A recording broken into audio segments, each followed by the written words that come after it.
বছর ধরে নামাজ পড়ে, 20 বছর ধরে এমন মুসল্লি আছে নামাজ পড়ে, আছে না নাই জোরে বলুন?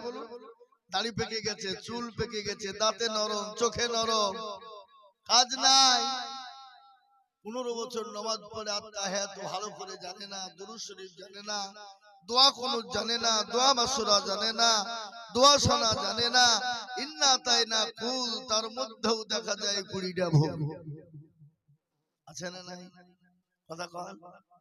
এরা জীবনে কোনোদিন বলে না হুজুর আপনি তো আমাদের ইমাম সাহেব, সেলিম সাহেব আপনি আমাদের গ্রামের মৌলভী, একটু কোরআনটা ঠিক করে দিলে হতো না, সূরাটা ঠিক করে দিলে হতো না।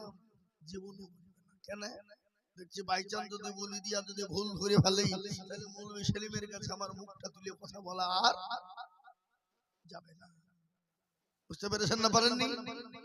আমাদের দেশের মানুষ যে কোন নামাজ পড়ে, নামাজ পড়ে আসসালামু আলাইকুম আসসালামু আলাইকুম সালাম শেষ, সঙ্গে সঙ্গে মসজিদ থেকে বেরিয়ে চায়ের দোকানে বসে গেলে লাগে বাদ বড় চর্চা, পরনিন্দাতে তারা ব্যস্ত হয়ে যায়। হয় না হয় না ধরে বলুন? আমরা মানুষ যদি প্রতিদিন 10 মিনিট করে একটা আয়াত, একটা সূরা, একটা অক্ষর করে শিখতে লাগি, আত্তাহিয়াতটা শিখতে কদিন টাইম লাগবে? 1 সপ্তাহ। দুরূদ শরীফ শিখতে লাগবে 1 সপ্তাহ। দোয়া কুনুত শিখতে লাগবে 1 সপ্তাহ। দোয়া মাসুরা লাগবে 1 সপ্তাহ। দোয়া সানা লাগবে 1 সপ্তাহ। দেখা গেল মোট 1.5 সপ্তাহের মধ্যে আপনি নামাজ কমপ্লিট করে ফেললেন। কিন্তু আমরা কেন শিখি না? শিখতে চাই না, শেখার চেষ্টাও করি না। আর কি বলবো, আমাদের সমাজটা কোথায়, আমাদের জাতিটা কোথায়, সমাজ কোন জায়গায় পৌঁছে গেছে? কোরআন শিখতে চায় না, নামাজ শিখতে চায় না, ইমামের কাছে বসতে গেলে তাদের মান সম্মান নষ্ট হয়ে যাবে, ইমামের কাছে বসলে ইমামের কাছে মুরলি করা যাবে না, মাথাব্বরি করা যাবে না, ইমামের কাছে ডাল গলবে না, এই জন্য তারা কোরআন শিখতেও চায় না, বসতেও চায় না, বুঝতেও চায় না। কি ঠিক না বেটি জোরে বলুন? আমরা মসজিদে ইমাম লাগিয়েছি, আমাদের দেশে ইমামের তো মান মর্যাদা নেই, সম্মান ইজ্জত নেই। ইমামের যতটুকু মর্যাদা, যতটুকু সম্মান, যতটুকু মান, ওই মর্যাদা সম্মান ইজ্জত আমরা দিতে জানি না। আর না দিতে যাওয়ার কারণে আজকে জাতির দুর্দিন, এই দেশের দুর্দিন, আজকে আমাদের দেশে বিবাদ বা আপদ, আমাদের ঝামেলা ঝঞ্ঝট আমাদের সবারই। জি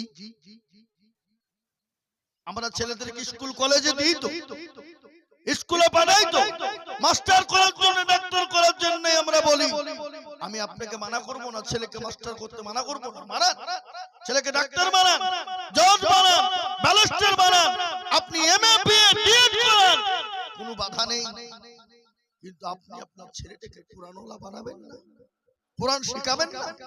কোরআনটা আপনার জন্য ফরজ, শিখাটা ফরজ, কিন্তু এই জাতি কোরআন শিখায় না। আমি আপনাদেরকে বলি, প্রাইভেটের মাস্টার ছেলে মেয়েদেরকে শেখার জন্য আমরা বলেছি স্যার যত টাকা লাগে আমি দেব, কিন্তু আমার ছেলেটাকে সুশিক্ষায় শিক্ষিত করবেন, মাস্টার ডাক্তার বানাতে হবে, ইংলিশে পাকা করতে হবে। হ্যাঁ, কিন্তু একটা লোক বাংলা বোনার বুকে হাত দিয়ে বলুন তো, কোন হুজুরকে কোনদিন আমরা বলেছি যে হুজুর মানা সেলিম সাহেব আপনি তো আমাদের দেশের মৌলভী, তো আমার ছেলে মেয়েদেরকে একটু কোরআনটা শিখিয়ে দেবেন, যত টাকা লাগে আমি দেব? কেউ বলতে পারবে? একটা পারবে? কিন্তু হাদিসের মধ্যে নবী বললেন খায়রুকুম মান তাআল্লামাল কুরআন ওয়া আল্লামা, যারা কোরআন শিখলো অপরকে শিক্ষা দিল তারা হলো পৃথিবীর সর্বশ্রেষ্ঠ ব্যক্তি। এটা কোরআনের কথা, হাদিসের কথা, নবীজি বললেন। কিন্তু আমাদের দেশে কাকে প্রাধান্য দেওয়া হয়? স্কুলের মাস্টার যে ছাত্রদেরকে মিথ্যে কথা শেখায়, শেখায় না শেখায় না জোরে বলুন? ছাত্রদেরকে মিথ্যে শেখায় না? হাট্টিমা টিম টিম তারা মারতে পারে, ডিম তাদের খাড়া দুটো সিং, এটা মিথ্যে কথা না সত্য কথা? কথা বলেন, কথা বলেন। তার বেতন 50,000 টাকা প্রত্যেক মাস গেলে দিয়ে দেওয়া হয়। আর একজন যে শ্রেষ্ঠ ব্যক্তি, যে কোরআন শিখলো শিখালো, পৃথিবীর সর্বশ্রেষ্ঠ ব্যক্তি তিনি, তার বেতন হলো 5,000 টাকা, তার মধ্যে 3 মাস বাকি। তাও চাইতে গেলে সভাপতি সেক্রেটারি এমন বানিয়ে রেখেছে মসজিদের সেক্রেটারি সভাপতি কারা? মসজিদের দরজা চিনে না যারা, সপ্তাহে একদিন মুরলি করার জন্য যায়, আর গিয়ে ইমামের সামনে মুরলি চালায়। কি বুঝছেন আপনারা বলুন? আচ্ছা না নাই?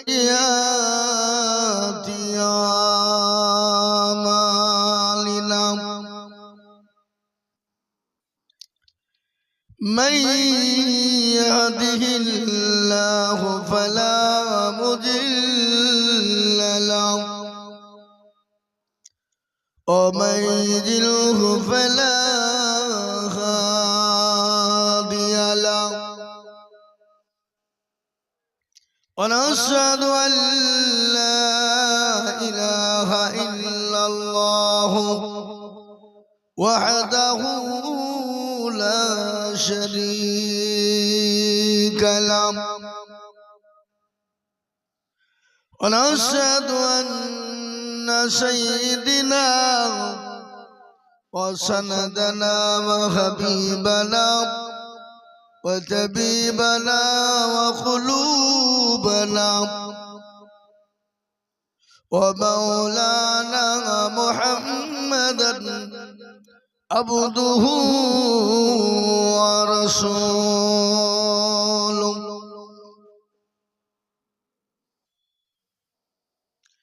الذي أرسله بالحق بصيرا ونذيرا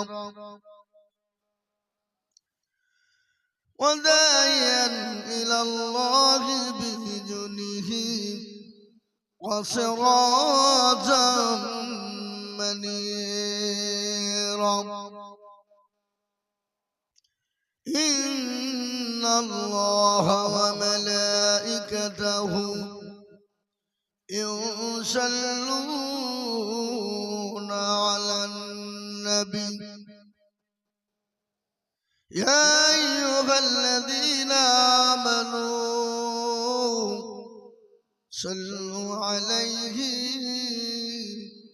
وسلموا تسليما اللهم صل على محمد وعلى آل محمد كما صليت على إبراهيم وعلى آل إبراهيم إنك حميد مجيد أعوذ بالله من الشيطان الرجيم بسم الله الرحمن الرحيم وما خلقت الجن والإنس إلا ليعبدون وقال عز وجل في موضع آخر ولا تهينوا ولا تحزنوا وأنتم الأعلون إن كنتم مؤمنين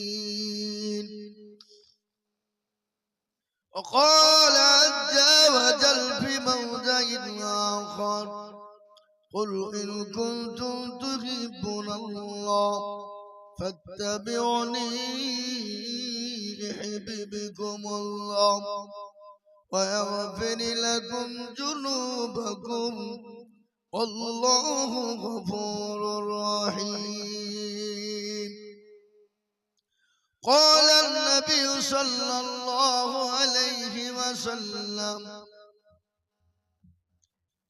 من تمسك بسنتي إن فسد أمتي فله عذر 100 شهيدين وقال النبي صلى الله عليه وسلم الله والله والله لا يؤمن أحدكم حتى أكون أحب إليه من والده ووالده والناس أجمعين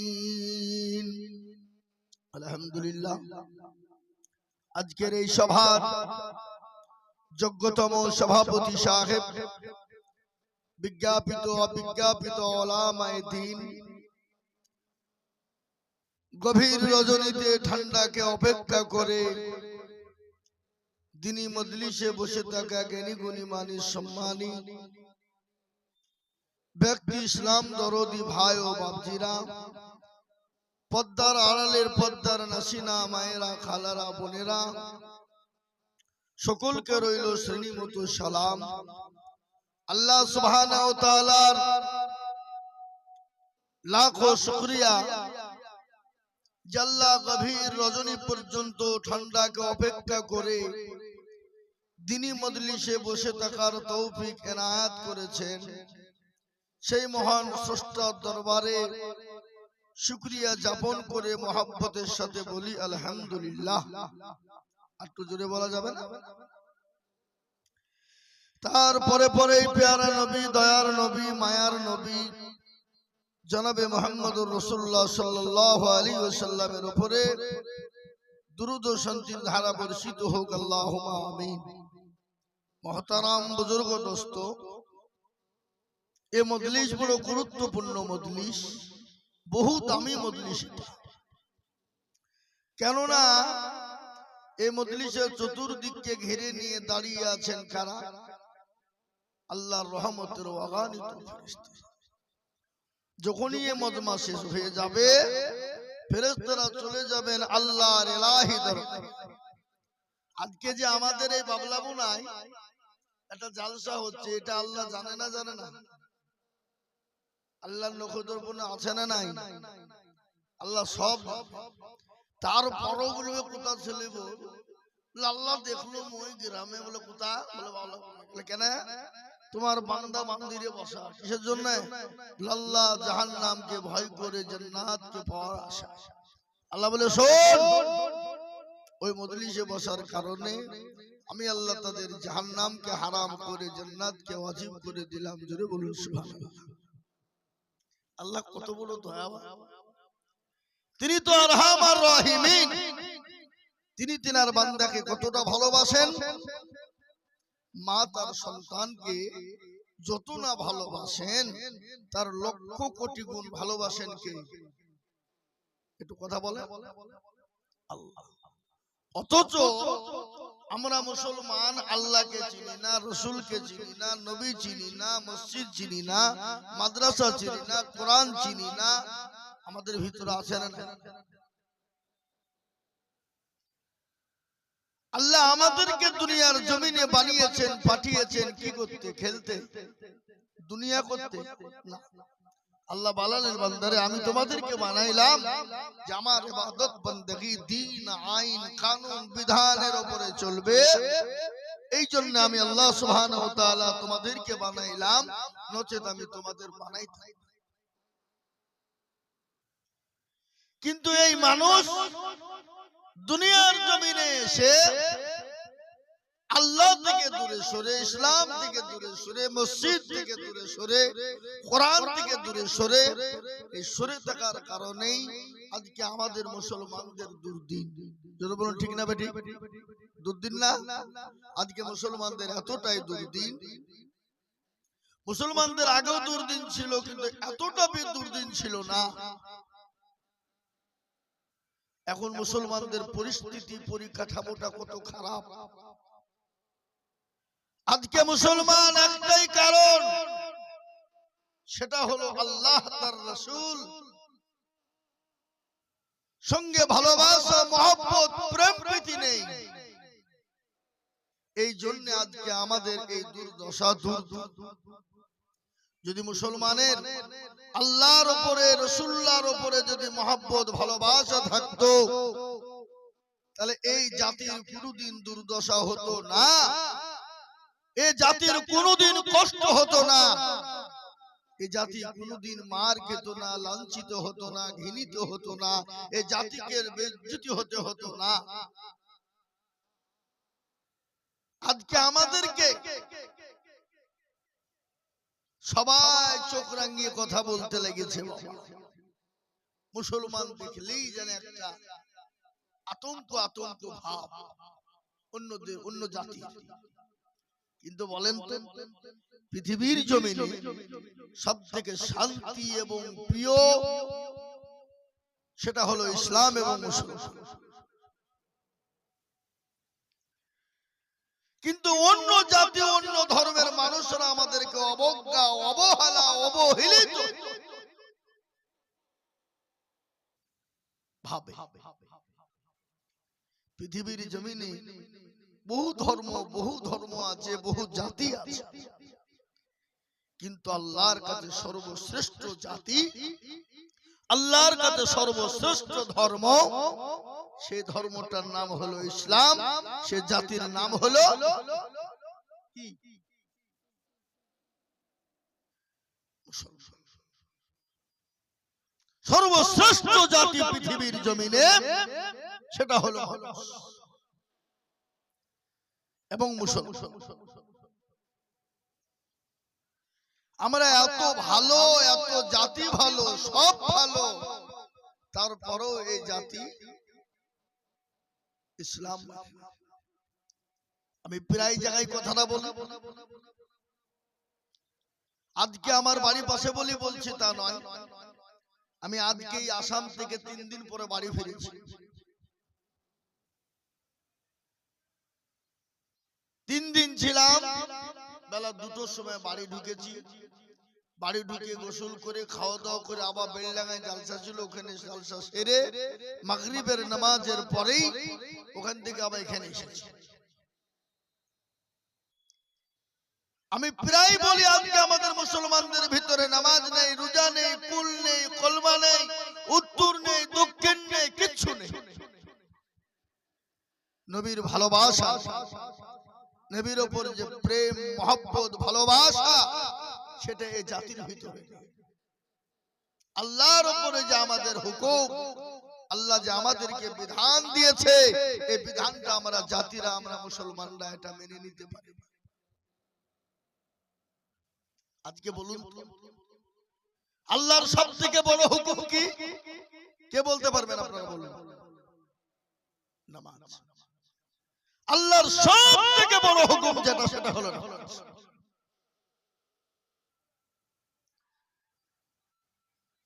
আল্লাহ রাব্বুল ইজ্জাত আমাদের উপরে নামাজকে ফরজ করলেন 5 ওয়াক্ত,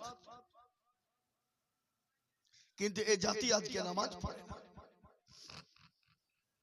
যদি বলে হুজুর পড়ে তো, বলে কয়জন পড়ে? 98% মুসলমান নামাজ পড়ে না। আপনি হিসাব করুন, বিশ্লেষণ করুন, হিসাব করে বিশ্লেষণ করে দেখুন, 98% মুসলমান নামাজ পড়ে না। পড়ে ক পার্সেন্ট? 2%। এই 2% মুসলমান যারা নামাজ পড়ে, আপনারা আমরা মনে মনে করি যে 2% লোকের নামাজ মনে হয় খুব ভালো হয়, এরা সুন্দর করে নামাজ পড়ে। আমি আপনাদেরকে বলি, এই 2% এর ভিতরে 1% লোকের নামাজ হয় আর আরেক% লোকের নামাজ হয় না। যদি বলে হুজুর আপনি কি করে বললেন? কে আপনাকে বলল? কোথায় পেলেন? আমি আইজুল হক বলছি। কেন হয় না? 15 বছর ধরে নামাজ পড়ে, 20 বছর ধরে এমন মুসল্লি আছে নামাজ পড়ে, আছে না নাই? জোরে বলুন। দাড়ি পেকে গেছে, চুল পেকে গেছে, দাঁতে নরম, চোখে নরম, কাজ নাই। 15 বছর নামাজ পড়ে, আত্তাহিয়াত ভালো করে জানে না, দুরূদ শরীফ জানে না, দোয়া কুনুত জানে না, দোয়া মাসুরা জানে না, দোয়া শোনা জানে না, ইন্না তাইনা কুল, তার মধ্যেও দেখা যায় 20টা ভুল। আছে না নাই? কথা কন। এরা জীবনে কোনোদিন বলে না হুজুর আপনি তো আমাদের ইমাম সাহেব, সেলিম সাহেব, আপনি আমাদের গ্রামের মৌলভী, একটু কোরআনটা ঠিক করে দিলে হতো না, সূরাটা ঠিক করে দিলে হতো না। জীবনে কেন? দেখছি বাইচান যদি বলি দিয়া যদি ভুল করে ফেলে, তাহলে মৌলভী সেলিমের কাছে আমার মুখটা তুলে কথা বলা আর যাবে না। বুঝতে পেরেছেন না পারেননি? আমাদের দেশের মানুষ যে কোন নামাজ পড়ে, নামাজ পড়ে আসসালামু আলাইকুম, আসসালামু আলাইকুম, সালাম শেষ, সঙ্গে সঙ্গে মসজিদ থেকে বেরিয়ে চায়ের দোকানে বসে গেল্লা গেবাদ পরচর্চা পরনিন্দাতে তারা ব্যস্ত হয়ে যায়। হয় না? হয় না? ধরে বলুন। আমরা মানুষ যদি প্রতিদিন 10 মিনিট করে একটা আয়াত, একটা সূরা, একটা অক্ষর করে শিখতে লাগি, আত্তাহিয়াতটা শিখতে কদিন টাইম লাগবে? 1 সপ্তাহ। দুরূদ শরীফ শিখতে লাগবে 1 সপ্তাহ। দোয়া কুনুত শিখতে লাগবে 1 সপ্তাহ। দোয়া মাসুরা লাগবে 1 সপ্তাহ। দোয়া সানা লাগবে 1 সপ্তাহ। দেখা গেল মোট 1.5 সপ্তাহের মধ্যে আপনি নামাজ কমপ্লিট করে ফেললেন। কিন্তু আমরা কেন শিখি না?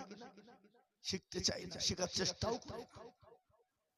আর কি বলবো, আমাদের সমাজটা কোথায়, আমাদের জাতিটা কোথায়, এ সমাজ কোন জায়গায় পৌঁছে গেছে? কোরআন শিখতে চায় না, নামাজ শিখতে চায় না। ইমামের কাছে বসতে গেলে তাদের মান সম্মান নষ্ট হয়ে যাবে। ইমামের কাছে বসলে ইমামের কাছে মুরলি করা যাবে না, মাথাব্বরি করা যাবে না, ইমামের কাছে ডাল গলবে না। এই জন্য তারা কোরআন শিখতেও চায় না, বসতেও চায় না, বুঝতেও চায় না। কি ঠিক না বেটি? জোরে বলুন। আমরা মসজিদে ইমাম লাগিয়েছি, আমাদের দেশে ইমামের তো মান মর্যাদা নেই, সম্মান ইজ্জত নেই। ইমামের যতটুকু মর্যাদা, যতটুকু সম্মান, যতটুকু মান, ওই মর্যাদা সম্মান ইজ্জত আমরা দিতে জানি না। আর না দিতে যাওয়ার কারণে আজকে জাতির দুর্দিন, এই দেশের দুর্দিন। আজকে আমাদের দেশে বিবাদ, আপদ, আমাদের ঝামেলা ঝঞ্ঝট আমাদের সবারই। জি,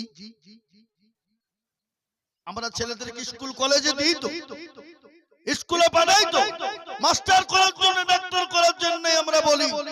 আমি আপনাকে মানা করব না, ছেলেকে মাস্টার করতে মানা করব না। মানান, ছেলেকে ডাক্তার বানান, জজ বানান, ব্যারিস্টার বানান, আপনি এমএ বিএ ডিএড করান, কোনো বাধা নেই। কিন্তু আপনি আপনার ছেলেটাকে কোরআনওয়ালা বানাবেন না, কোরআন শিখাবেন না।